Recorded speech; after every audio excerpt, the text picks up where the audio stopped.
Bonjour, bienvenue dans ce quatrième épisode consacré à la découverte de TeX.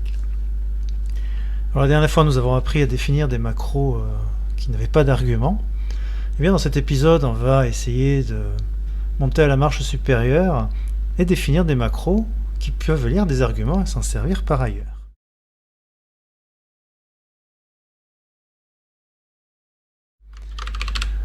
Alors pareil, il faut utiliser la primitive def pour définir une macro. Ce qui est nouveau, c'est que pour spécifier à TeX que cette macro XX doit lire un ou plusieurs arguments, eh bien on doit utiliser le caractère de code 4 qui est dièse par défaut, et on met après le numéro de l'argument. Alors ceci signifie que la macro XX devra lire un seul argument. Si je mets un autre argument ici, alors il faut le numéroter, eh bien elle devra lire deux arguments, etc. Alors les numéros d'arguments qui suivent les caractères dièse doivent commencer à 1 et se suivre de 1 en 1. Le maximum qu'on puisse avoir, c'est 9 arguments, donc c'est une limitation intrinsèque à TeX. Une macro ne peut pas lire plus de 9 arguments. Nous allons mettre 2 simplement.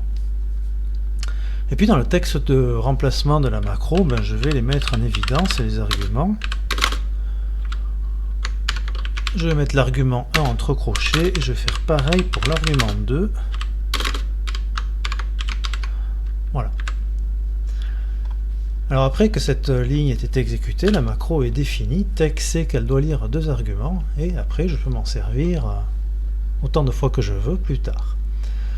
Alors deux mots pour où faut-il définir des macros? Eh bien, n'importe où dans le code en fait, il n'est absolument pas obligatoire de définir des macros dans le préambule d'un document LaTeX comme ceci. On peut le mettre là bien sûr, mais rien n'empêche de le définir dans le corps du document. Donc c'est ce que nous allons faire, on va les définir dans le corps du document, mais j'aurais pu la mettre dans le préambule, ça n'aurait rien changé. Et bien ici à la deuxième ligne, juste après bonjour, je vais exécuter la macro XX, je vais lui donner comme premier argument A, B, C comme ça, et comme deuxième argument 1, 2, 3.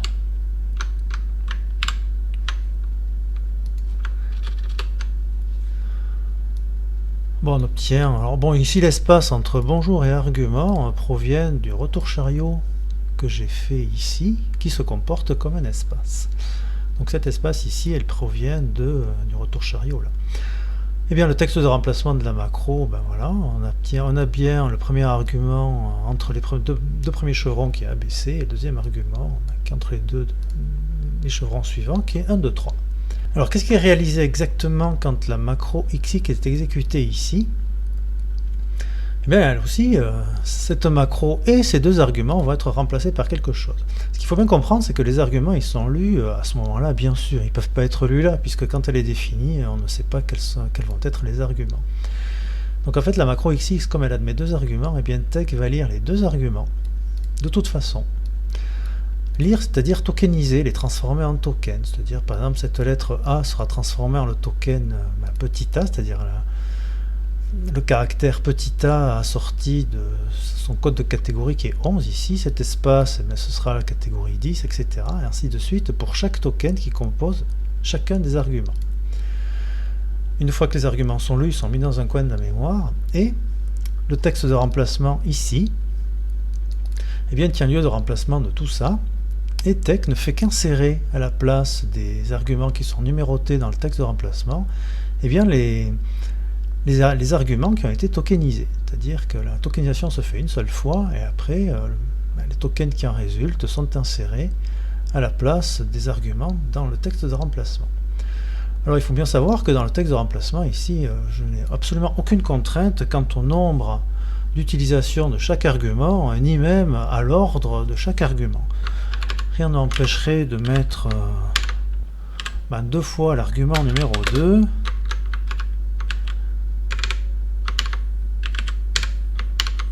et 3 fois l'argument numéro 1 comme ça. Ça va fonctionner très bien. Ici on a 2 fois l'argument numéro 2, il n'y a pas d'espace parce que je n'en ai pas mis entre les deux là. Et là j'ai l'argument numéro 1, encore l'argument numéro 1. Bon, si je ne sais pas pourquoi j'ai mis en 1, je me suis trompé. J'ai mis en 1 de trop. Voilà, comme ça c'est mieux. Et le troisième argument numéro 1 ici. Rien n'empêche non plus de de ne pas mettre un argument qui est lu par la macro. Alors ici, seul dans le texte de remplacement se trouvent les arguments 1. L'argument 2, il va être lu. Lui, de toute façon, il va être tokenisé, puisque la macro doit lire 2 arguments. Il va être tokenisé, mais comme il n'est pas utilisé dans le texte de remplacement, eh bien, tout se passe comme s'il disparaissait. Il est absorbé par la macro, mais qui n'en fait rien. Donc, si je compile ceci, voilà, l'argument numéro 2, eh bien, il passe à la trappe, puisque je ne l'ai pas mis ici. Alors, l'argument numéro 2 passe à la trappe, c'est-à-dire que ce code-là n'a même pas à être valide. C'est-à-dire que je peux mettre n'importe quoi. Moi j'ai mis 2 macros qui n'étaient pas définis, bonjour et au revoir. Elles vont être lues et tokenisées, donc cet argument, il y a un token ici, un token pour l'espace, 2 tokens pour les lettres, un token pour l'espace et un token pour au revoir. Mais il n'y a aucune vérification qui est faite quant à la validité. La validité, elle entre en jeu quand le texte de remplacement est exécuté. Donc si je compile ceci, ça ne va pas provoquer une erreur de compilation puisque l'argument numéro 2 est avalé par tech et est oublié dans ses entrailles.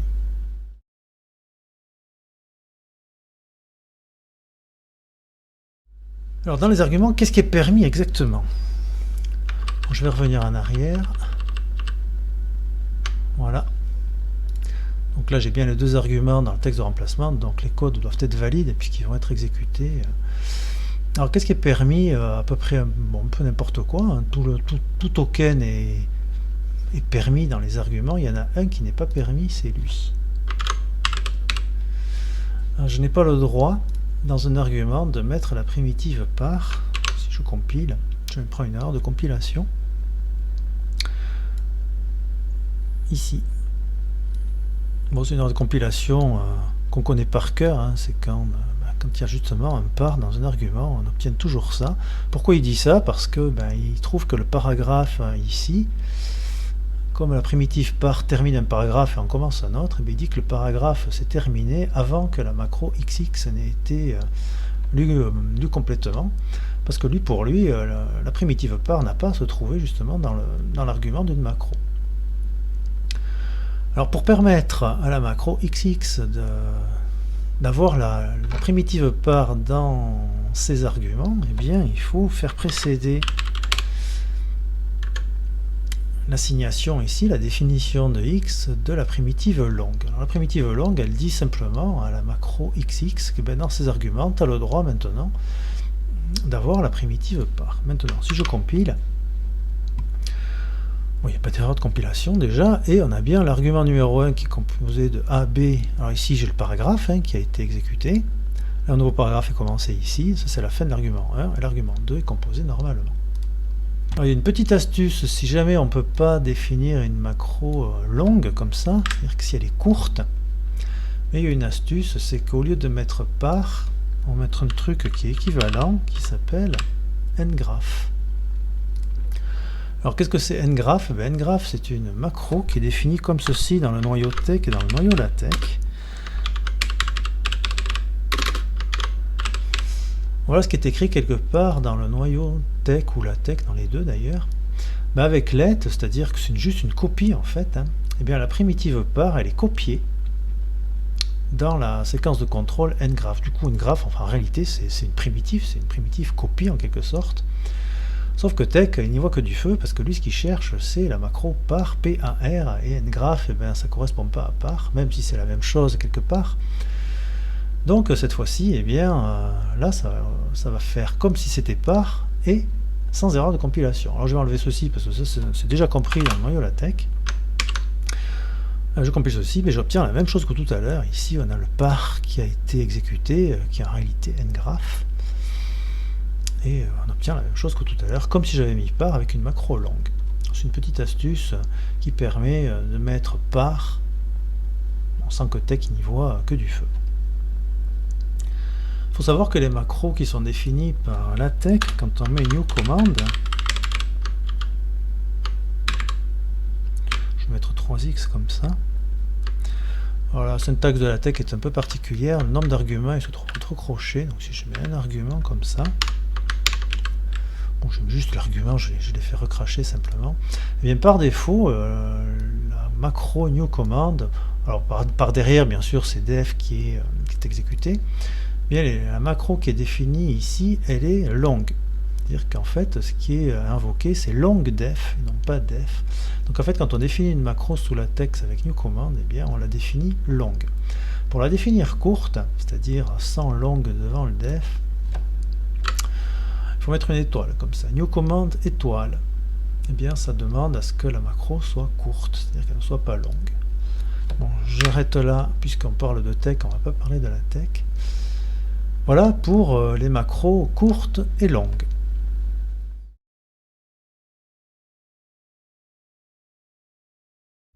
Alors ensuite, concernant les arguments, j'ai dit qu'il fallait les mettre entre accolades, j'ai un peu menti, que rien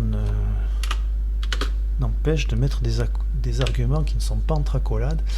Alors si un argument est constitué d'un seul token, ici je vais mettre un petit a, eh bien qu'il n'ait pas d'accolade ou qu'il en ait, il est lu comme un argument. C'est-à-dire que si je mettais des accolades autour, c'est pareil que si j'en mets pas. Alors il faut qu'il n'y ait qu'un seul token, parce que s'il y en a plusieurs, ça ne marche pas. Si je compile ceci, voilà l'argument 1 et la lettre petit a, le token petit a, c'est-à-dire la lettre accompagnée de son code de catégorie qui est 11. Bon, l'argument numéro 2 est entre accolades, eh bien lui c'est 1, 2, 3. Ça ressemble un peu à ce qu'on avait vu quand on avait fait cet exemple-là. C'est un peu le même fonctionnement. Ici, c'est pareil. Après, le caractère de mise en exposant, eh bien, s'il n'y a pas d'accolade, eh bien, c'est le premier token seulement, c'est-à-dire ce 1, qui est mis en exposant. Le 6 est tenu à part. Pour spécifier que 16 doit être mis en exposant, eh bien, il faut le mettre dans un entre-accolade. Alors, c'est un peu le même principe qu'ici. Un peu le même principe, c'est pas tout à fait pareil, parce que ces accolades-là sont un groupe. Ces accolades-là ne sont pas un groupe, c'est juste un délimiteur d'arguments. Donc la syntaxe ressemble, mais ce qui est par derrière quand même, c'est quand même pas la même chose. Alors qu'est-ce qui va se passer si j'écris ceci? Quels sont les arguments qui vont être lus par la macro XX? Eh bien, d'après ce que je viens de dire, comme il n'y a pas d'accolade, eh bien, les arguments vont être constitués d'un seul token chacun. Le 1 et le 2 sont un seul token. Donc l'argument 1 est la lettre petit b, et l'argument 2 est la lettre petit o. Donc en fait, le boulot de la macro XX, c'est ça. Tout ce qui se trouve ici après est tenu, c'est composé après que la macro XX ait été exécutée. C'est composé normalement en dehors du champ d'action de la macro XX. Donc c'est une chose qu'on fait assez souvent, notamment quand on met en argument des macros elles-mêmes. C'est-à-dire que si je mettais, je sais pas, je vais mettre une macro inoffensive, si je mets autre chose, ça ne va pas le faire. J'écris ça, et bien les deux arguments de la macro XX sont relax pour le premier argument, c'est un token relax, et relax aussi pour le deuxième argument. Toute macro, toute séquence de contrôle est un token.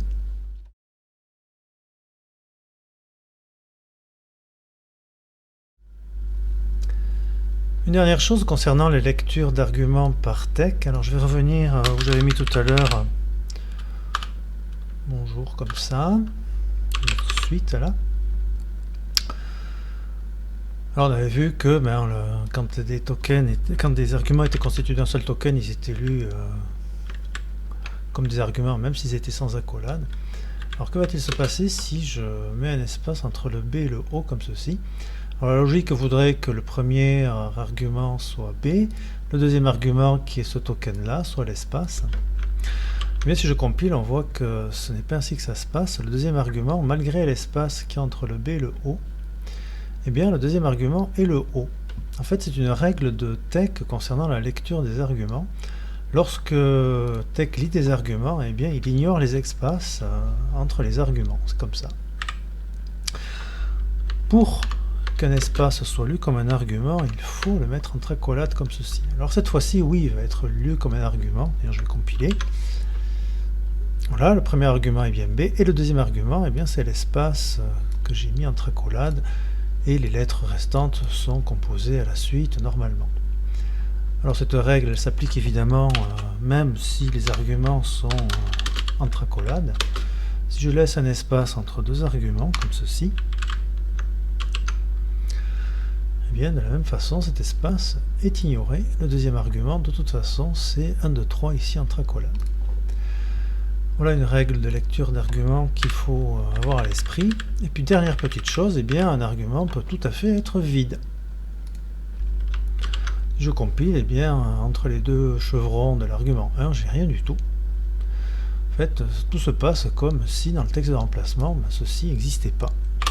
C'est comme si on avait ceci, puisque l'argument ici, il est remplacé par rien ici. N'importe quel argument peut être vide, éventuellement les deux arguments peuvent évidemment être vides tous les deux. Ça se comporte comme si il n'y avait rien entre ces deux chevrons-là, et s'il n'y avait rien entre ces deux chevrons-là.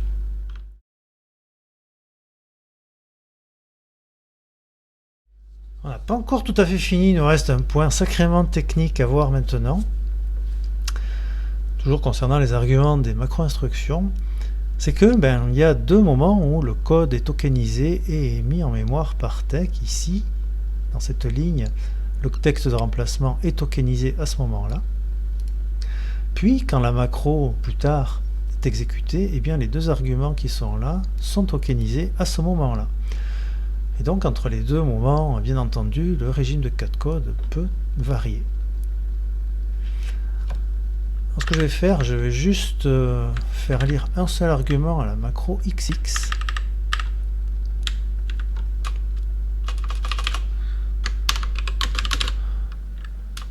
Pardon, hop, on va mettre A, B, C, et là je vais mettre suite.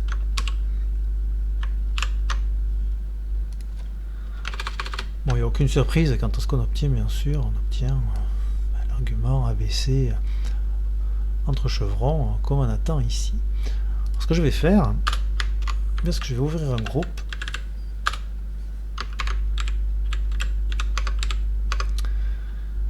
Et dans ce groupe, eh bien, je vais demander à ce que l'espace soit de catégorie 12.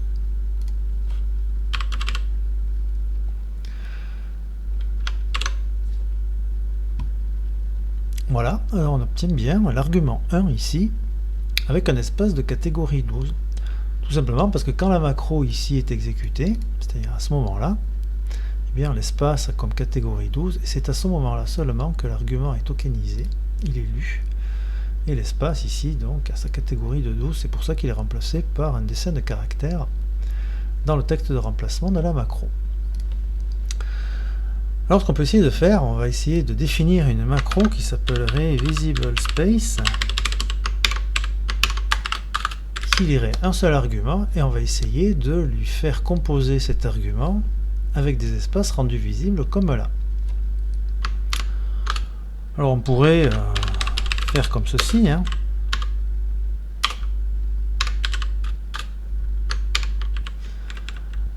Voilà, ouvrir un groupe à l'intérieur du texte de remplacement de la macro, changer le code de catégorie de l'espace, le mettre à 12, et composer tout simplement son argument avec ce cas de code là en vigueur. Alors est-ce que ça va fonctionner?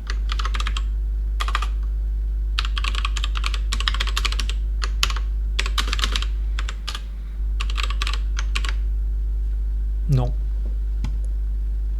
L'espace ici est composé comme un espace blanc, donc ça veut dire qu'il a son code de catégorie de 10, il n'est pas à 12, comme on l'a spécifié là. Alors pourquoi il n'est pas à 12? Parce qu'en fait, l'argument qui est ici, il n'est lu qu'à ce moment-là.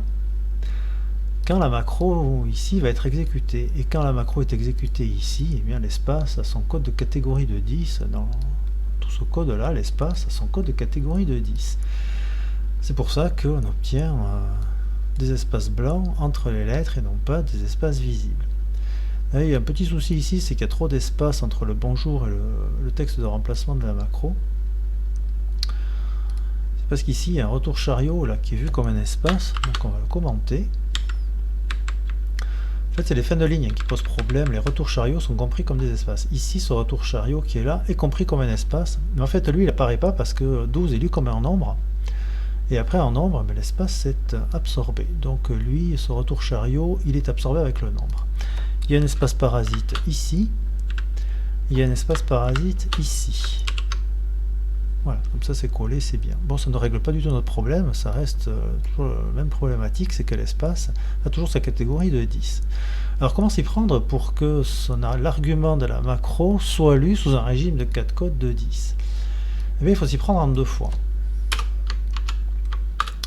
Il faut tout d'abord définir, il faut que je mette que je commente le retour chariot ici, voilà. Il faut d'abord que je fasse une macro visible space qui ne lit aucun argument. Et c'est à ce moment-là que je vais changer le code de catégorie de l'espace, je vais le mettre à 12. Et par la suite, eh bien, je vais appeler une macro auxiliaire. En fait, la macro, elle va fonctionner en 2 fois. Je vais l'appeler avec un grand A comme ça. Et je vais la définir ici. Là, elle va lire l'argument.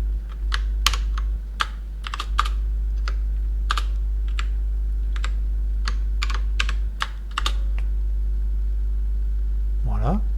Normalement, ça devrait fonctionner.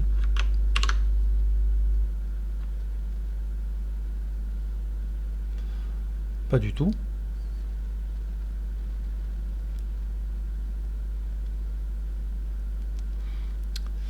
C'est qu'en fait, j'ai pas opéré dans un groupe. J'aurais dû ouvrir un groupe ici.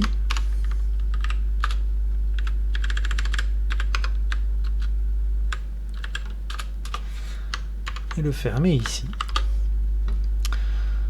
Alors comme ça va pas marcher parce qu'en fait, après, si j'exécute la macro visible space A ici, elle doit lire un argument ici.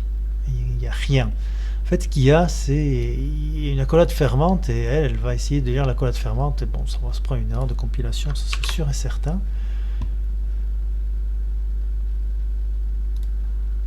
Voilà, il nous dit que l'argument de visible space A a une accolade fermante qui n'a pas lieu d'être. Donc en fait, il faudrait réussir à ouvrir le groupe ici. Ici, il faudrait que la macro visible space A, il n'y ait rien derrière, que ce soit la dernière chose dans le texte de remplacement de la macro visible space. Comme ça, elle pourrait lire l'argument directement. Sauf que si j'ouvre un groupe ici, ben, je suis obligé de le fermer ici dedans parce que les accolades ne vont pas être équilibrées. Donc c'est pas possible. Alors pour ce faire, on va... Il y a une primitive de tech qui s'appelle begin group. Ça joue un peu le même rôle qu'une accolade ouvrante, sauf que ben, le begin group, je ne suis pas obligé de le fermer dans la même macro instruction que là où il a été ouvert le groupe. Et bien je vais fermer le groupe ici. Voilà, le groupe est ouvert ici. L'espace prend sa catégorie de 12. Donc on est ici. La macro visible space A est appelée. Donc comme elle est en dernier, et bien, ce qui suit après, ben, c'est ceci dans le code. Elle va lire l'argument qui va être composé et le groupe va être fermé. Et donc on va obtenir ce que l'on souhaite. Voilà. Alors ce qu'on aurait pu faire, c'est mettre le ngroup ici plutôt. Bon, ça ne change pas grand chose, hein, ceci dit. Mais c'est mieux. Parce qu'en fait, le groupe ne sert en fait qu'à lire l'argument. Il est ouvert juste avant de lire l'argument. Juste avant de lire l'argument, le code de catégorie de l'espace est changé à 12. La macro auxiliaire est appelée, elle lit l'argument, et juste après avoir lu l'argument, on ferme le groupe. De toute façon, on s'en fiche, puisque l'argument, puisqu'il est lu, il est déjà tokenisé. Donc même si le code de catégorie de l'espace rechange ici, comme c'est tokenisé, c'est gardé en mémoire, et bien l'argument numéro 1 aura le code de catégorie de l'espace égal à 12. Et donc c'est une façon un peu plus propre de faire que de mettre le ngroup après l'argument. Voilà, on obtient bien une macro qui rend les espaces visibles. Bon, c'était un peu technique. Et bien voilà, c'est tout pour cette vidéo. Merci encore une fois de l'avoir regardé et je vous dis à une prochaine fois peut-être.